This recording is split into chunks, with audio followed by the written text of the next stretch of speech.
itu mudah-mudahan tidak pernah ditemukan literasinya ya, semoga tidak pernah ditemukan. Oke, pertanyaan selanjutnya bro. Oke, jadi aku tadi tanya kalau bisa kan orang Kristen juga ikut naik haji lah. Kenapa? Jangan, nggak boleh. Najis. Kalian nggak bersuci.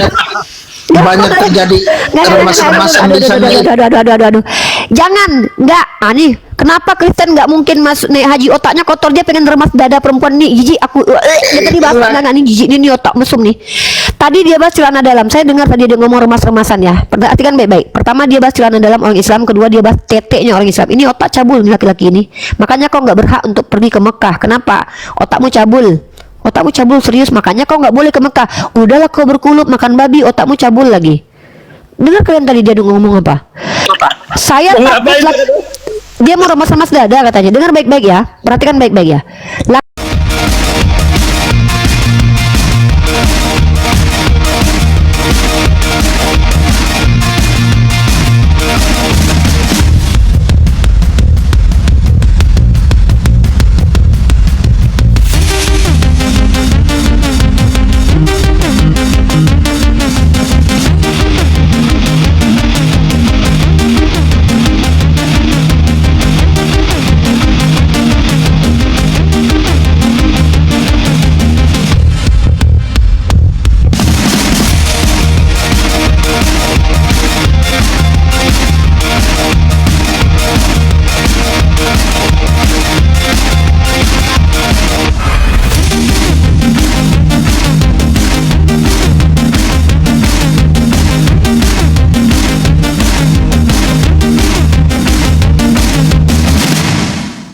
Assalamualaikum warahmatullahi wabarakatuh. Alhamdulillah, puji syukur kita panjatkan kehadirat Allah Subhanahu wa taala. Berjumpa lagi di channel Apis Dakwah. Channel yang akan memperlihatkan beragam diskusi dan debat lintas agama antara Islam dan Kristen. Di sini kita akan sama-sama menyimak bagaimana para apologet Islam menjelaskan kebenaran agama Islam dengan dalil dan logika, serta bagaimana pihak Kristen bertanya dan menanggapi keyakinannya. Lewat diskusi dan perdebatan ini, kita tidak hanya menyaksikan adu argumen, tetapi juga belajar memahami perbedaan cara pandang tentang Tuhan, wahyu, dan keselamatan. Nah, dari ini mari kita simak saja videonya sekarang. Lanjut Kredal. Saya masih mendengarkan. Okey. Tapi ini Saidina Ali itu sendiri pun matinya dibunuh oleh orang Islam yang penghafal Quran lagi ini dia. Okey, pertanyaannya kalau sekelas Saidina Ali itu berbeza pendapat di dalam Islam tu boleh dibunuh, apalagi kalau Islam-Islam yang lain yang tak tinggi ilmunya. Saya jawab ya. Ali itu aja dibunuh dia. Jadi saya jawab. Inilah bukti kalau di Islam itu bukanlah ilmu seseorang yang menjadikan dia takwa kepada Allah.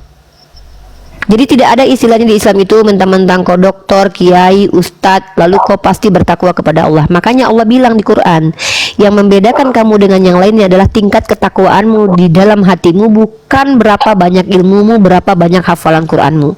Bahkan Rasulullah mengatakan orang yang pertama masuk neraka adalah penghafal Quran. Kenapa? Karena hafalan Qurannya tidak bermanfaat untuk dia. Nah, terkait tentang Sayyidina Ali, tidak pernah saya dengarkan boleh dibunuh, tapi dibunuh sama orang yang menghafal Quran misalnya. Lalu apakah di dalam Islam itu menjamin kalau orang hafal Quran pasti baik? Tidak. Yang menjamin seseorang itu baik karena dia takwa kepada Allah walaupun dia tidak pernah menghafalkan Quran. Makanya inilah hikmah di dalam Islam, bahwa ketika seseorang itu berilmu maka dia akan diincar oleh banyak orang, termasuk orang di sekitarnya. Kenapa? Karena pemikirannya bisa mengguncangkan orang-orang yang jahat. Pemikirannya ketika berbeda bisa membuat orang yang tidak sepakat itu tersakiti dengan hal itu. Itu bukti bahwa Islam itu tidak memandang seseorang itu berilmu atau tidak sebagai bentuk ketakwaan, tapi takwanya dia. Bahkan Bilal bin Rabah itu tidak seberilmu Sayyidina Ali. Bahkan Bilal bin Rabah itu adalah seorang mantan budak. Bahkan Rasulullah gambarkan bahwa sendalnya sendiri terdengar di surga. Tapi ada orang yang bersama dengan kami menghafal Quran banyak, belum tentu dia bertakwa kepada Allah. Makanya kami tidak boleh menilai seseorang itu dari hafalannya, dari bentuknya, dari jabatannya. Tidak boleh menilai keimanan orang itu, tidak boleh dari apa yang nampak di luar, karena pahala dan dosa hanya Allah yang tahu. Jadi kalau Anda bicara tentang perselisihan di antara umat Islam, mohon maaf, jangankan sejak Nabi Muhammad muncul, sejak Adam diciptakan saja sudah ada perselisihan, anaknya dengan anaknya baku hantam. Ya. Tapi Uni sebab pula, lagi pula sebab dia dibunuh tu pun menurut saya, wah, agama Islam tu sangat mengerikan Uni. Sebab dia dibunuh. Bentar. Jangan framing. Kalau kamu bilang itu agama Islam, maka kamu harus tunjukkan ajarannya memerintahkan mereka membunuh tanpa sebab. Karena dalam Quran setahu saya, mohon maaf nih, dalam Quran itu izin berperang itu kalau kami diperangi. Kalau kamu bilang agama Islam yang kejam, tunjukkan ajarannya. Karena yang lebih keji itu agama Kristen. Jangankan Sayyidina Ali, dalam agama Katolik kamu tahu tidak siapa Hipatia, seorang wanita kafir yang dianggap tidak percaya dengan gereja, dibantai dengan cara apa? Dikuliti dia, padahal dia seorang filosof loh, Hipatia. Kemudian Galileo dipersekusi kemudian gara-gara dia mengeluarkan teori heliosentris atau apa itu, atau heliosentris. Jadi jangan bilang agama Islam mengerikan, justru aib itu lebih banyak di Kristen, Katolik dan Protestan. Kamu tahu pembunuhan. Sebentar, saya nggak mau kita ini. Saya kan tadi menjadikan kamu orang yang baik nih. Jangan dicederai pandangan saya ke kamu. Nanti saya berubah nih. Jangan memframing. Framing itu mengatakan agama Islam kejam. Loh, kalau agama berarti sistemnya. Coba tunjukin sistemnya. Jangan katakan agama dengan orang itu sama. Orang yang mengaku beragama belum tentu terpengaruh pelakunya karena agama. Bisa jadi karena politik kebenciannya kepada Sayyidina Ali. Nah, kalau kita bicara agama, justru itu ada di sistem kepercayaannya Kristen. 500 tahun itu inkuisisi enggak dilupakan itu. 500 tahun loh. Siapa yang tidak dibunuh di situ? Tokoh mana yang tidak dibunuh? Bahkan Protestan, perburuan penyihir 400 tahun, perempuan-perempuan yang berilmu, yang bahkan itulah kenapa tadi si Acan tadi menghina orang bertompel. Kenapa? Ternyata pernah dulu di abad ke-8 400 tahun, perempuan yang ada warna hitam di kulitnya dituduh penyihir lalu digantung dibunuh begitu saja. Jadi kalau kita bicara agama, pastikan itu ada dalilnya. Dan ternyata pembunuhan terhadap inkuisisi gereja ada dalilnya dalam Bible. Bahwa lebih baik penyesat ini ditenggelamkan, diletakkan batu kilang di lehernya. Maka itu diinterpretasi oleh Paus Vatikan, oleh pendeta-pendeta Kristen. Tapi kalau pembunuh Sayyidina Ali bin Abi Thalib menggunakan dalil apa dia? Ada tidak dalil yang digunakan oleh pembunuh Ali bin Abi Thalib membunuh Ali bin Abi Thalib? Ketika dia menuduh Ali bin Abi Thalib munafik, lihat di dalam hadis, menuduh orang Islam itu munafik dan kafir kembali kepadanya. Karena Rasulullah mengatakan, aku tidak datang untuk melaknat tapi menjadi rahmatan lil alamin. Jadi ketika ada orang membunuh para nabi, ingat baik-baik saudaraku. Ingat baik-baik saudaraku. Dalam Kristen, Yahudi dan Islam bahkan percaya Adam itu punya anak, dua-duanya itu saling bunuh di hadapan Tuhan loh. Kalau memang Tuhan Anda benar tidak mengizinkan itu terjadi, kenapa dibiarkan? Pada waktu itu cuma 3 biji manusia, ada 5 biji. Ya, waktu dalam Kristen manusia waktu itu ada 4 biji. Hawa, Adam, anaknya Habil dan Kabil. Dalam Yahudi ada 5. Lilith, Hawa, poligami ya, Adam ya. Lilith, Hawa, Adam, anaknya. Dalam Islam waktu itu ada 4, ada beberapa pasang. Karena dalam Islam itu Adam itu Hawa itu melahirkan anak sepasang kembar. Maka mereka lah yang menikah. Nah, bayangkan kalau kita mengatakan kita beriman kepada Tuhan nih. Jangankan Sayyidina Ali bin Abi Thalib seorang pahlawan dalam Islam. Sedangkan waktu Tuhan saja menciptakan bumi sebesar ini, waktu itu cuma ada 4 orang dalam perspektif kita manusia aja, Tuhan biarkan mati orang itu. Dan bahkan Tuhan yang menjadi asbab orang itu mati. Kenapa saya katakan Tuhan yang menjadi asbab Habil dan Kabil mati dalam pandangan Kristen? Karena Habil dan Kabil itu diperintahkan Tuhan untuk memberikan persembahan kepada Tuhan. Gara-gara itu iri salah satunya, akhirnya saling bunuh. Kemana Tuhan waktu itu? Jadi kalau kita bicara apakah Islam yang mempelopori pembunuhan? Bro, justru paling banyak pembunuhan itu terjadi atas nama Kristen. Perang salib Kristen, perang dunia kedua orang Kristen, perang dunia pertama orang Kristen, kolonialisme orang Kristen. Tapi ketika yang terjadi pada ulama-ulama kami terjadi pembantaian, pembunuhan, dan itu sangat minoritas dan korbannya sedikit, kenapa diangkat dikatakan Islam yang jahat? Itu namanya tidak jujur. Ya. Dan bahkan dikatakan oleh Rasulullah, orang Islam ini bisa dihancurkan dengan menghancurkannya caranya apa? Diadu domba. Tidak bisa dihancurkan Islam secara, orang Islam itu sulit dihancurkan secara ideologi dan teologi. Berapa kali Snok Horgoini datang? Ini sejarah kita baca ya. Bayangkan ya, saya kasih sejarah nih. Datang penjajah ke Indonesia yang sudah berislam, mental. Hanya minoritas yang memilih Kristen kemudian. Itu pun warisan-warisan ini ya. Saya tahu tuh sejarahnya di Tanah Toba tuh, saya tahu sejarahnya itu. Tentu kemudian lah di Indonesia maknanya ya. Datang kemudian Iya, ya. kemudian. Nah, kemudian bayangkan dengan cara Islamfobia 9/11. Bagaimana kemudian digambarkan oleh negara superpower bahwa Islam itu teroris dengan adanya Al-Qaeda dan ISIS. Apakah tetap gitu. umat Islam pertumbuhannya menurun? No. Eropa pertumbuhan Islam naik.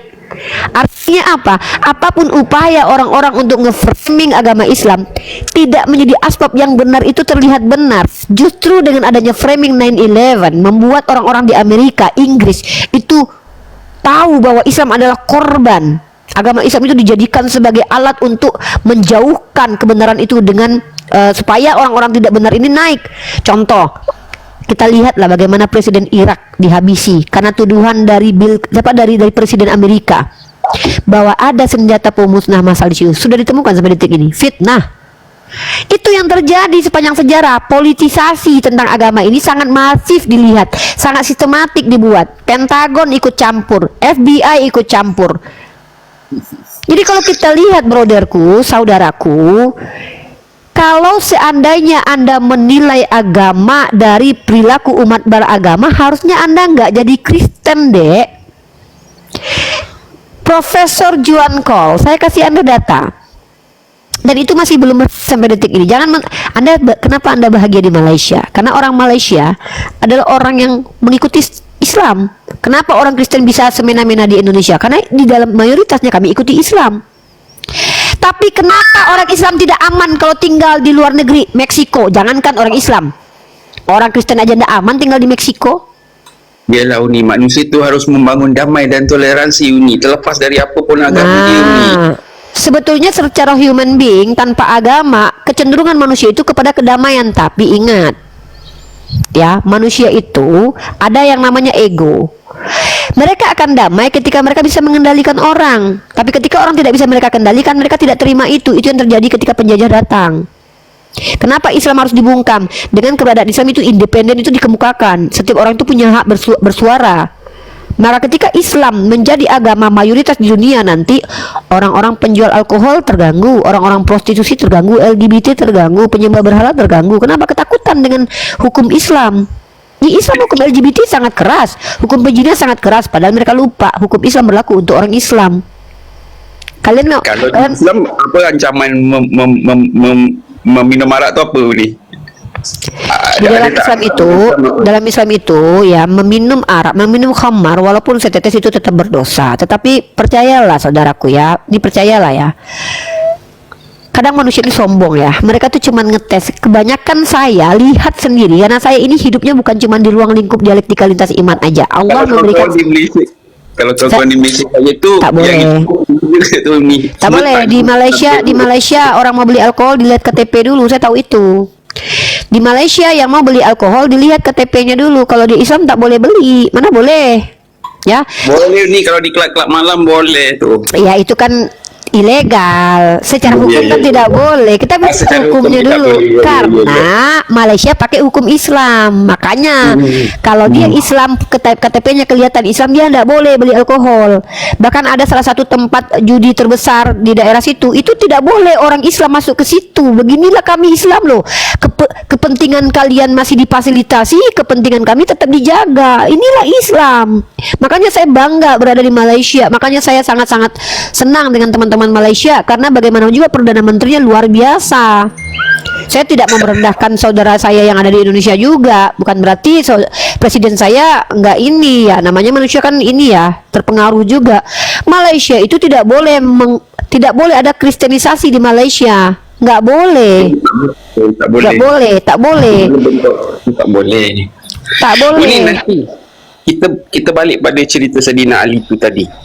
Persoalan saya tu orang yang membunuh Saidina Ali tu, dia membunuh, dia kata sebab itu atas perintah agama juga ni.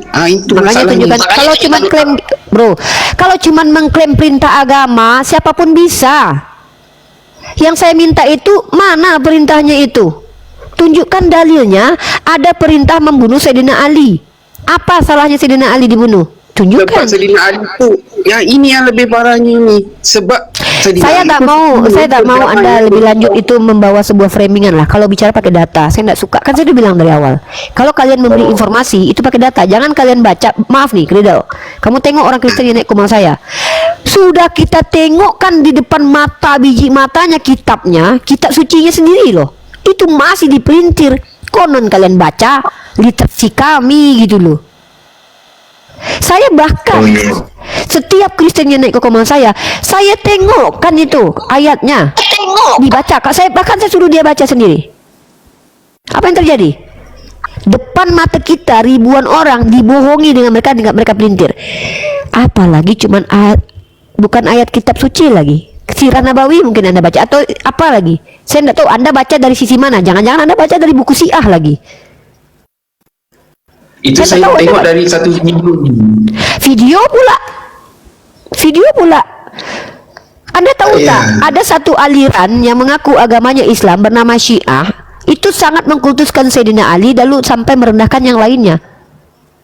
Kenapa saya harus percaya dengan itu? Kalau kita bicara ajaran, itu adanya Quran dan hadis.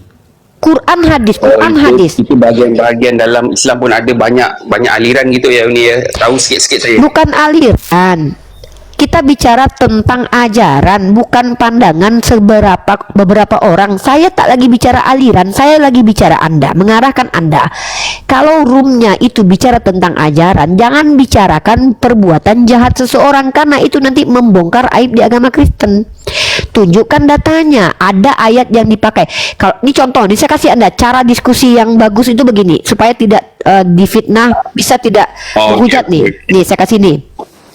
Kalau saya bilang ayat di Bible menjadi asbab kekejian, itu bukan kata saya ya, bukan. Tapi kata Ibu Rita Wahyu. Siapa dia? Seorang Kristen. Nah, ini saya tunjukkan datanya. Ya nih.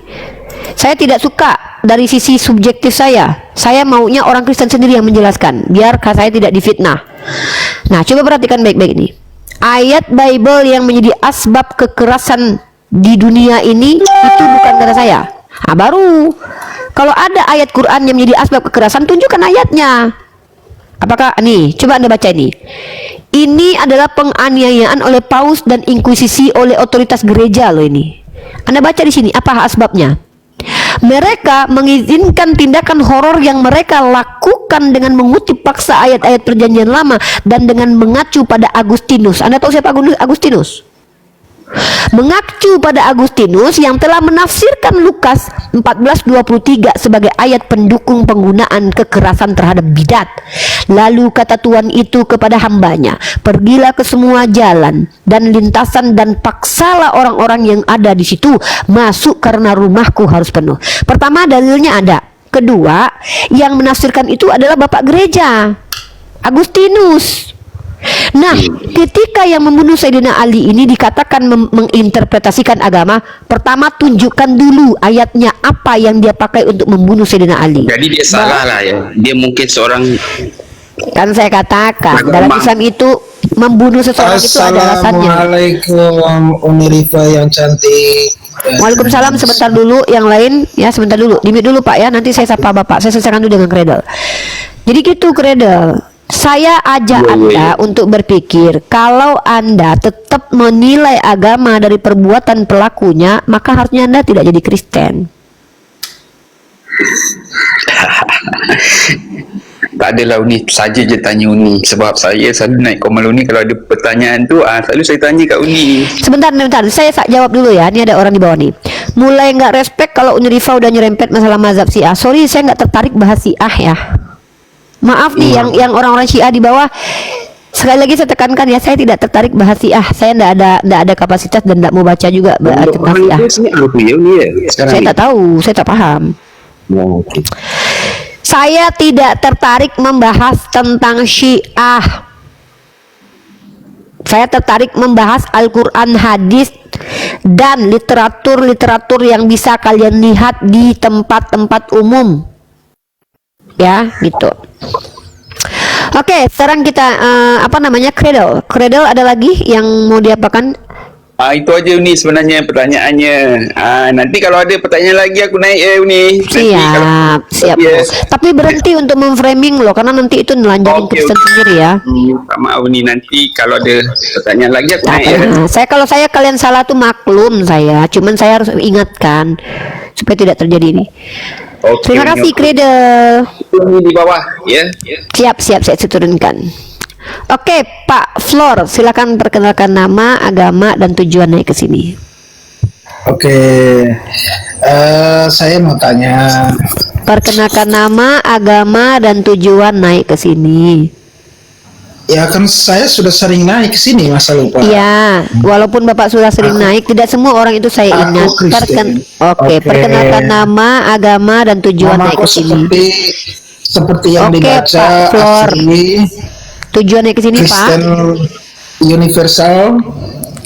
Tujuannya untuk bertanya ke pemerintah yang cantik. Silakan Pak, bertanya Pak. Aku mau tanya Uni tentang pengalaman Uni ketika Uni umroh di Saya belum umroh. Madinah. Saya belum umroh. Nah, ketika suatu saatnya pergi ke sana, itu dalamannya itu pakai nggak gitu loh, dalaman?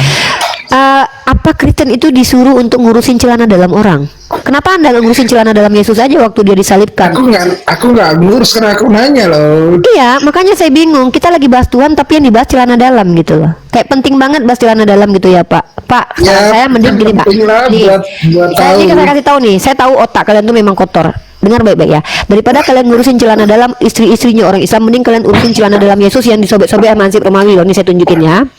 Mari kita lihat bagaimana celana dalam Yesus itu dikoyak-koyak sama Hansip Romawi lalu dibagi-bagikan teman-teman ya. Nah, dilihat dulu Pak. Saya ini ilmu nih. Kalau ini lalu ilmu nih, ya. Kalau celana dalam istrinya orang Islam itu tidak ada urusan dengan Anda. Otak Anda terlalu mesum, Pak. Tapi kalau celana dalam Tuhan dikoyak-koyak itu dalilnya ada. Nih. Kita lihat teman-teman ya, bagaimana celana dalam Yesus itu dikoyak-koyak dan dibagi-bagikan. Kita lihat teman-teman di Yohanes pasal 19 nomor 23. Kalian lihat ini ya, perhatikan baik-baik. Ini bukan sebuah penistaan tapi sebuah kenyataan. Daripada sibuk ngurusin celana dalam istrinya orang Islam, lebih baik urusin celana dalam Tuhan. Yohanes pasal 19 nomor 23 teman-teman. Sesudah prajurit-prajurit itu menyalibkan Yesus, mereka mengambil pakaiannya. Pakaiannya ini teman-teman bahasa Yunaninya apa? Kita lihat teman-teman ya. Ternyata pakaian adalah himation. Ini pakaian. Nah, ternyata di sini lalu membaginya menjadi 4 bagian untuk tiap-tiap prajurit 1 bagian dan jubahnya. Ternyata kata jubah di sini teman-teman dari kata apa? Mari kita lihat dari kata chiton atau chitona. Dan tahu nggak teman-teman kenapa LAI menerjemahkan chitona ini dari pakaian luar, jubah? Karena mereka nggak sanggup menerima kenyataan bahwa chiton ini lebih spesifiknya merujuk kepada baju dalam umumnya dipakai di bawah alias sempak. Nih, kalau pakaian luar itu himation, kalau pakaian dalam itu chiton. Nah, jadi kenapa kalian mengenyampingkan ilmu pengetahuan tentang celana dalam Tuhan yang diambil oleh orang-orang? Saran saya lebih baik kalian cari tahu di mana celana dalam Tuhan, ketimbang kalian memikirkan perempuan-perempuan Islam dengan celana dalamnya gitu loh. Karena nggak ada manfaatnya buat kalian tahu atau tidak tahu perempuan Islam itu pakai celana dalam atau tidak. Tapi kalian harus tahu Tuhan kalian itu pernah nggak pakai celana dalam 1 hari. Pernah ditelanjangi gitu loh. Dan bahkan Pak Pendeta Esa Seru mengakui Yesus itu digantung tanpa celana dalam. Dan itu yang kalian renungkan harusnya. Pikirkan pada waktu itu, pada saat alat vital Yeshua Hamasia, seorang Tuhan yang memiliki kekuatan 100% Tuhan, renungkan baik-baik waktu itu ngaceng atau lagi nggak ngaceng. Nah tuh, kalau saya pasti itu yang saya pikirkan. Otak saya ini imajinasinya kalau udah bahas tentang Yesus memang ke sana. Kalian yang memulainya. Saya tadi tidak bahas celana dalam loh. Tapi tiba-tiba Bapak Flor memikirkan celana dalam istri-istrinya orang Islam gitu. Dan celana dalam saya dipikirkan. Kalau saya ngapain dipikirkan Pak? Nggak ada edukasi tentang celana dalam saya Pak. Mau saya pakai. Sekarang kalau saya nggak pakai celana dalam juga nggak ada urusannya dengan Anda gitu loh. Nah, pikirkanlah bagaimana Tuhan. Ini kalau Tuhan nggak pakai celana dalam lagi digantung banyak nih pikiran kita. Pertama, itu waktu dia nggak pakai celana dalam itu dikokop nggak sama Hansip Romawi barangnya? Atau dipegang nggak? Dikocok nggak? Itu perlu kita tanyakan itu. Kenapa? Karena itu bisa menjadi ritual keagamaan di agama kalian kemudian. Bisa ditiru itu. Kalian kan sering meniru-niru tuh penyalipan-penyalipan. Nah, kalian harus cari tahu waktu Tuhan kalian ditelanjangi tidak memakai celana dalam, dikocok nggak barangnya? Semoga tidak. Kalau tidak kan jangan ditiru. Karena kan kita, kalau saya kan imajinasinya tinggi, saya banyak pikiran saya nih. Ini waktu dia nggak pakai celana dalam kan gantung nih, orang banyak nonton, di koel-koel nggak waktu itu? Kan saya nanya gitu, biasa saya tanya. Baru kita tanya itu, penting kita pertanyakan itu. Kenapa? Ini implikasinya kepada ibadah. Karena kan orang Kristen kan suka niru-niru Tuhannya, pura-pura disalib. Nah ternyata nanti ada hal yang kalian lupakan, ternyata pernah digini-giniin barangnya. Harus dilakukan itu, ditiru setotalitas mungkin gitu loh. Oh kan tidak tertulis Uni, ya sudah. Kalau tidak tertulis cari tahu lah itu duburnya aman nggak, sempat nggak digini-giniin sama laki-laki perempuan di situ, atau diginiin, kita kan nggak tahu itu. Takutnya kan ini gitu loh. Oni, di sana itu di Makkah itu boleh nggak orang ikutan naik haji? Apa? Karena kuliah Bentar. itu Sebentar, ini temanya rame bikin loh, maksudnya. bentar, tunggu Pak, bentar Pak, sebentar Pak ya. Kalian, makanya saya bilang kalau kalian yang ada di room saya, ketika ada Kristen bahas celana dalam atau alat vital, tolong anaknya dikeluarkan dulu dari room. Bentar Pak Ful, bentar saya himbau dulu ini biar nggak mengganggu. Bentar. Dengar teman-teman ya, banyak saudara kita Kristen itu tidak cukup dengan tema kerohanian. Mereka selalu membahasnya tuh kalau nggak celana dalam, selangkangan. Nah, saya harus memberikan kesadaran kepada mereka bahwa justru ada hal-hal yang sangat vulgar yang ada di dalam keagamaan mereka. Ya, memang saya di sini nggak percaya kalau Yesus begini. Masya Allah, kenapa kita tidak percaya Nabi Isa itu ditelanjangi dan dihina begitu? Karena konsekuensinya banyak. Kalau kita percaya Nabi Isa ditelanjangi, berarti kita percaya Nabi Isa itu dilecehkan secara seksual gitu loh. Karena kita nggak pernah tahu. Masa iya ada Hansip Romawi lihat barang bagus dibiarin aja itu barang? Apalagi boleh disiksa itu barang. Makanya saya pernah tanya sama orang Kristen, kalian waktu percaya Yesus disalib itu kalian yakin nggak duburnya aman gitu? Wajar nggak kira-kira kalau ada di, ya maaf ya, pesundal-pesundal kan banyak tuh nonton di situ, pesundal, Hansip Romawi. Nah, pesundal banyak di situ. Bayangkan ya, jangankan waktu dia terikat tangannya. Ini saya kasih kalian masukan nih. Jangankan waktu tangannya Yesus diikat teman-teman, dan dia dibuka bajunya dibugilin. Bayangkan, waktu dia masih hidup aja kakinya disium pecundal. Dicium sama pecundal kakinya, apalagi waktu dia diikat tangannya nggak bisa berbuat apa-apa. Nah, saya khawatir itu dikokop itu. Nah, mudah-mudahan tidak terjadi. Saya berharapnya Yesus tidak pernah dikokop. Saya berharap lah tidak ada satupun buku yang bentar dulu Pak. Saya belum selesai. Saya berharap sama sekali semoga tidak ditemukan literatur kesaksian Hansip Romawi yang sempat ngokop punya Tuhan. Saya berdoa, ya Allah, kasihan saudara-saudara kita Kristen ini, jangan sampailah ada sebuah catatan kuno ditemukan di sebuah tempat nanti ternyata di situ tertulis pengakuan seorang Hansip Romawi yang mengokop Tuhan. Aku telah mengokop punya Yesus. Aku takut itu terjadi nanti, kasihan kalian gitu loh, tersakiti kalian nanti. Saya tidak mau ditemukan ada seorang tulisan dari pesundal yang mengakui waktu Tuhan kami ditelanjangi saya sempat kobel-kobel sedikit. Nah, saya nggak mau itu. Saya nggak tega sama kalian, betapa tersakitinya kalian gitu loh. Penelanjangan dia ada dalam Bible, tapi pengkokopan itu mudah-mudahan tidak pernah ditemukan literasinya. Ya semoga tidak pernah ditemukan. Oke, pertanyaan selanjutnya bro. Oke, jadi aku tadi tanya kalau bisa kan orang Kristen juga ikut naik haji lah. Kenapa? Oh, jangan, nggak boleh. Najis. Kalian nggak bersuara. Banyak terjadi remas-remasan di sana. Aduh. Jangan, nggak. Nih, kenapa Kristen nggak mungkin masuk naik haji? Otaknya kotor, dia pengen remas dada perempuan nih. Jijik aku. Dia tadi bahas nggak nih jijik ini otak mesum nih. Tadi dia bahas celana dalam. Saya dengar tadi dia ngomong remas-remasan ya. Perhatikan baik-baik. Pertama dia bahas celana dalam orang Islam. Kedua dia bahas teteknya orang Islam. Ini otak cabul nih laki-laki ini. Makanya kau nggak berhak untuk pergi ke Mekah. Kenapa? Otakmu cabul. Otakmu cabul serius. Makanya kau nggak boleh ke Mekah. Udahlah kau berkulup makan babi. Otakmu cabul lagi. Dengar kalian tadi dia ngomong apa? Saya takut dia mau remas-remas dada katanya. Dengar baik-baik ya. Perhatikan baik-baik ya. Laki-laki ini kalau hidup di zaman Yesus, kalau dia hombreng itu punya Yesus habis sama dia loh. Serius loh. Kenapa? Otaknya mesum. Dia ingin menggerayangi, bahkan dia naik ke atas itu nanya celana dalam saya. Berarti yang dipikirkannya isinya itu otaknya kotor laki-laki ini. Makanya dia Kristen. Alhamdulillah dia Kristen. Gak pantas kau ke Mekah, serius. Orang yang pantas ke Mekah itu orang yang disucikan oleh Allah. Otak kau mesum soalnya dek, nggak bisa dek ya. Kebayang nggak kalian kalau kita bertetangga sama orang itu, habis celana dalam kalau dicuri sama dia. Otaknya teman-teman. kotor. Ada yang beliau amankan celana dalam Anda di jemuran Amankan celana dalam kalian ya. Hati-hati yang punya Amankan, tetangga tolong, kayak gitu. tolong. Celana dalam kalian hilang nanti. Assalamualaikum Une. Saya dari Iya. Padang Une. Waalaikumsalam. Agamanya Amin. Islam. Islam, insya Allah Islam. Waalaikumsalam Minta tolong ya Une, minta tolong untuk literasi soal ini Une. Saya meyakini bahwa semua pewahyuan itu dalam bentuk bahasa verbal Une ya. Semua nabi. Artinya wahyu kan diturunkan dari Allah Enggak lewat juga. perantara. Enggak. Siapa bilang? Juga. Bapak dalami lagi. Pewahyuan itu perantaranya bukan hanya seperti dikte saja. Salah satunya adalah wahyu yang benar kepada Nabi Muhammad. Ditanamkan dalam hati bisa, dimasukkan ke dalam mimpi yang benar juga ada. Jadi wahyu itu dari kata wa dan ha dan ya, artinya tersembunyi dan cepat. Jadi pemberiannya bukan hanya dikte dari malaikat Jibril. Sebelum Rasulullah menjadi nabi, beliau dicenderungkan bertahanut ke Gua Hiro. Artinya bukan hanya dengan dengan verbal saja. Bahkan ditanamkan di dalam kolbu dan juga dimasukkan ke mimpi yang benar. Betul-betul, ini saya pun sepakat itu. Cuman kan ini kan berlaku dengan nabi-nabi yang lain juga nih ya.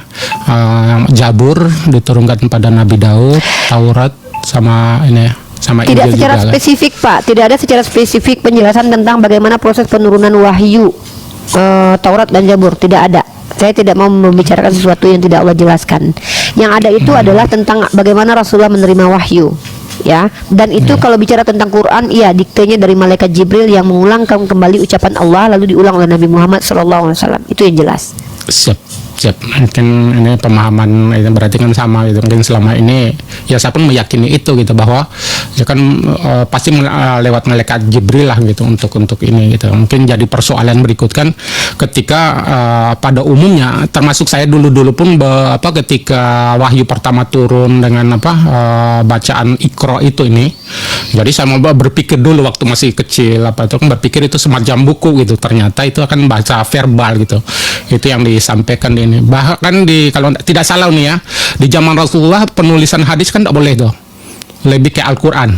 Bukan nggak boleh Nggak ada. Pak. Nih, jadi kalau kita belajar Islam ini komprehensif. Bukan tidak dibolehkan, tapi ada salah satu sahabat, sebagian orang yang dilarang untuk mencatat apapun kecuali firman Allah. Karena pada dasarnya Rasulullah waktu masih hidup juga pernah mengatakan, tulislah, ikatlah ilmu itu dengan cara ditulis, dan tidaklah semua yang kusampaikan melainkan wahyu. Tapi pada konteks sebuah hadis itu merujuk kepada satu sahabat. Jadi kalau saya gini deh Pak, logikanya Pak, saya ini seorang guru, saya punya murid 5 orang, tidak mungkin saya samakan mereka semua. Ada satu murid ini, kalau dia misalkannya mencampur ucapan buku yang saya baca dengan ucapan saya, takutnya dia membaurkannya. Maka karena saya tahu dan kenal psikologinya, tentulah saya larang dia untuk menulis, mencampurkan. Tapi ada yang dia tidak akan bisa begitu, saya izinkan. Tulislah semua Quran, tapi ada juga ayat yang mengizinkan untuk menulis apapun dari Rasulullah. Karena dilihat dulu siapa yang menuliskan itu. Kalau orang seperti Sayyidina Ali bin Abi Thalib, dia nggak mungkin mencampurkan. Kenapa? Karena dia orang berilmu, maka tidak ada larangan kepada beliau misalnya. Tapi ada sahabat yang lain dilarang. Kenapa? Nah, jadi kalau kita bicara tentang hadis itu ada yang namanya ilmunya, ulumul hadis. Kita bicara bicara konteksnya, itu bicara tentang apa. Karena kalau kita cuma bicara secara tekstual saja, dikhawatirkan nanti kita salah dalam memahami. Makanya kita perlu pandangan para ulama. Nah, saya di sini lebih cenderung itu membahas hal-hal fundamental. Makanya saya tuh tidak terima tamu Islam sebetulnya. Karena kalau orang Islam belajarlah secara komprehensif kepada para ulama. Karena kalau dengan saya nanti orang Islam bukannya malah belajar, berdebat sama saya, dosa kita. Ya betul. Mungkin saya pun ini menjelaskan juga. Mungkin ini kan saya sebutkan kan secara umum. Jadi orang berpikir untuk Alkitab itu semacam buku teks gitu kan. Ketika ada satu waktu pun orang-orang oten pun dipikirnya Al-Quran itu dalam bentuk kitab tadi itu. Ada dalam tafsir Imam Al-Qurtubi, biar Bapak tahu nih, tafsir Imam Al-Qurtubi dalam jilid pertama menafsir tentang zalikal kitabul la raiba fihi. Kata-kata ba itu bukan hanya tertulis, buah buku tertulis. Karena kalau buku tertulis itu bahasa Arabnya mushaf. Betul. Kata ba itu ketentuan, aturan. Oke, siap. ya saya pahami seperti yang Uni paham. Makasih banyak Uni. Dilanjut nih, tetap semangat. Makasih banyak, Salam Pak dari Wan. Padang Uni. Ya, Assalamualaikum. Assalamualaikum. Assalamualaikum Pak Wan, makasih banyak. Lanjut Ya, nanti Gumasak. ada Pak Gumasak. Pak Gumasak, selamat siang. Selamat siang. Siang gue masak. Ya, saya mau menjelaskan doktrin satu ilah adalah ajaran sesat menurut Bibel. Ya, jelaskan sama mamamu ya, Dek.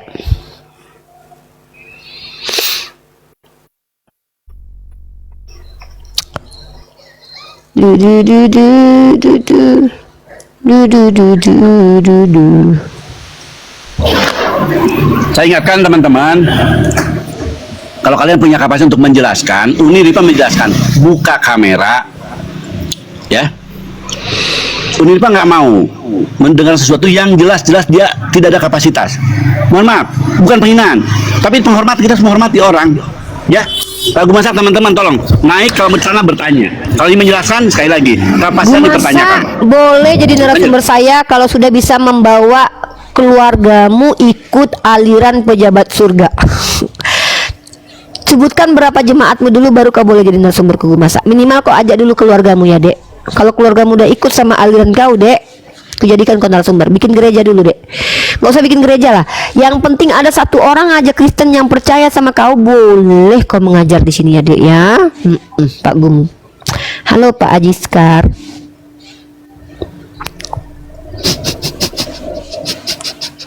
Kebayang nggak kalian? Apa nggak sakit kali hati gue masa itu? Pengen ngebanyol di sini nggak diizinkan, ya kan? Kan aku bilang ajak dulu keluargamu deh. Minimal anak-anakmu, istrimu ikut tentang teori pejabat surga. Benarkan nanti ya, benarkan mengikuti dan mengiyakan. Mana tahu ada yang ikut politeis gitu. Aku nggak mau loh, sorry aku mau pamer sedikit ya. Aku nggak mau tubuhku yang sudah bahenol ini rusak hanya karena aku masak. Ternodai gitu loh. Capek-capek aku nge-gym, capek-capek aku makan alpukat, makan makanan sehat, menjaga diri, terus tiba aku masak. Gak bisa tidur aku seminggu ngebayangin yang pejabat surga, pejabat surga, pejabat surga, cuci piring pejabat surga, gosok gigi pejabat surga. Rusak mentality aku, Bang Gumasa. Rusak mentality adek. Adek udah happy nih, udah tengok nih alis adek udah cetar membahana nih, udah tengok badan adek naik berapa kilo nih. Hah? Tiba-tiba datang orang bilang monoteis itu ajaran sesat. Tuhan banyak lah yang betul. Sambil gosok gigi aku teringat lagi tuh, Tuhan banyak pejabat surga. Sambil cebok pun aku terbayang terganggu mentality adek, Bang. Rusak alam semesta ini gara-gara abang loh. Oke, Ajis kan?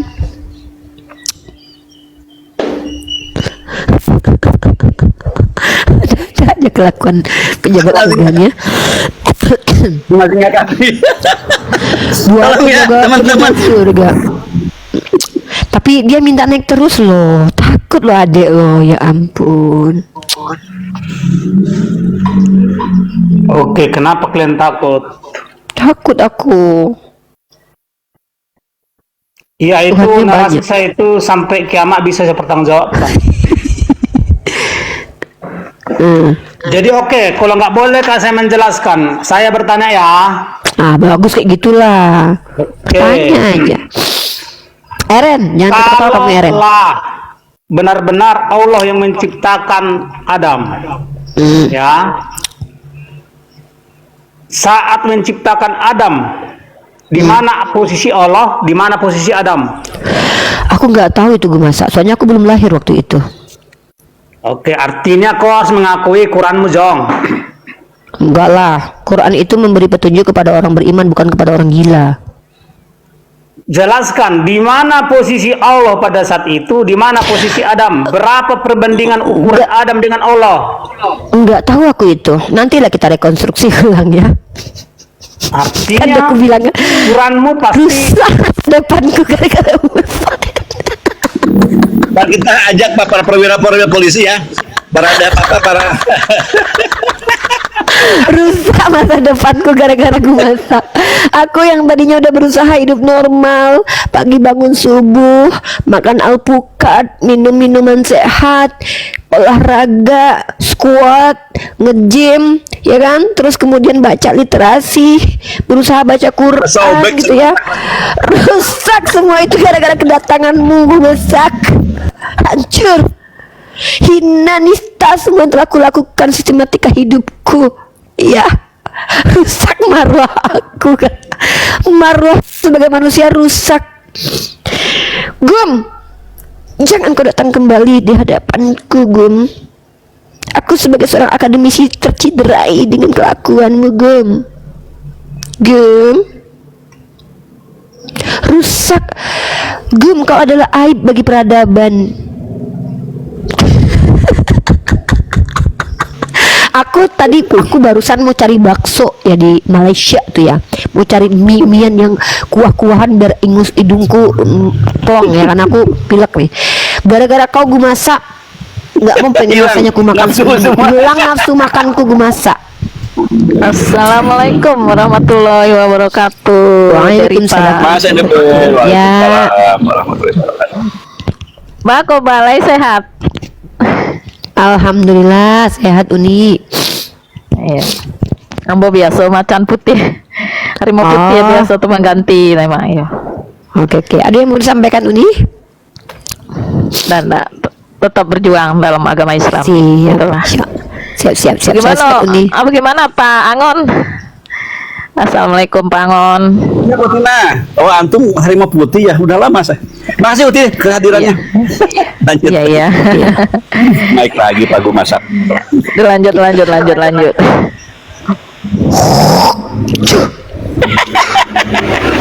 Saya lagi makan nih. Saya lagi makan karedok ini.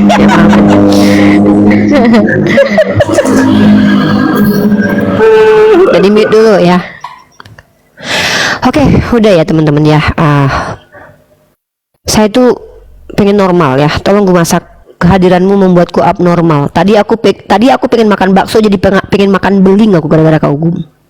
Ya. Dan di YouTube ya, itu tidak untuk dicontoh dan tidak untuk ditiru. Itu adalah salah satu cara yang tidak bagus kalau dalam dunia dialektika ya. Itu hanya men-trigger orang lain untuk menertawakan, menghujat dan merendahkan, dan kita berdosa gara-gara itu.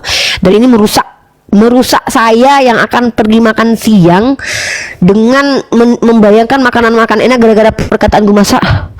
Pejabat surga. Jadi rusak ya, harga diri wanita, harga diri seluruh manusia dirusak sama gue masak. Kehormatan seluruh perempuan. Kehormatan seluruh manusia, bukan cuma perempuan, kehormatan seluruh manusia dirusak sama gue masak. Ya, oke. Kita baca dulu doa penutup ya, doa kafaratul majelis. Kita istighfar dulu teman-teman, mungkin ada dosa-dosa yang kita lakukan tadi sengaja atau tidak sengaja. Astagfirullahalazim, astagfirullahalazim, astagfirullahalazim, astagfirullahalazim, alladzi la ilaha illa huwal hayyul qayyum wa atubu ilaihi. Astagfirullahalazim, alladzi la ilaha illa huwal hayyul qayyum wa atubu ilaihi. Astagfirullahalazim, alladzi la ilaha illa huwal hayyul qayyum wa atubu ilaihi. Subhanakallahumma wa bihamdika asyhadu an la ilaha illa anta astaghfiruka wa atubu ilaik. Astagfirullahaladzim. Gue masak jangan kau nambah-nambahi dosa kami ya. Besok naik lagi gue masak ya. Aku kangen. Yang di YouTube bye-bye semuanya. Utina Marsa, makasih banyak. Lain waktu ketemu. Yuk, assalamualaikum warahmatullahi wabarakatuh.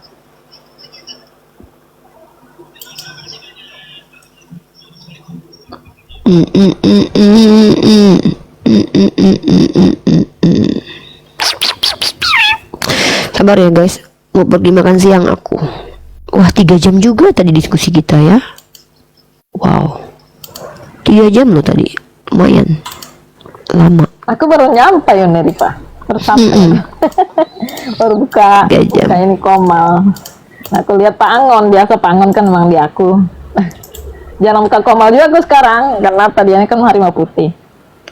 Masuk ke room saudara-saudara yang lain aja, aku ikut sana. Terima kasih saudaraku. Siap Kak, siap Kak. Oke Oke, kita close ya.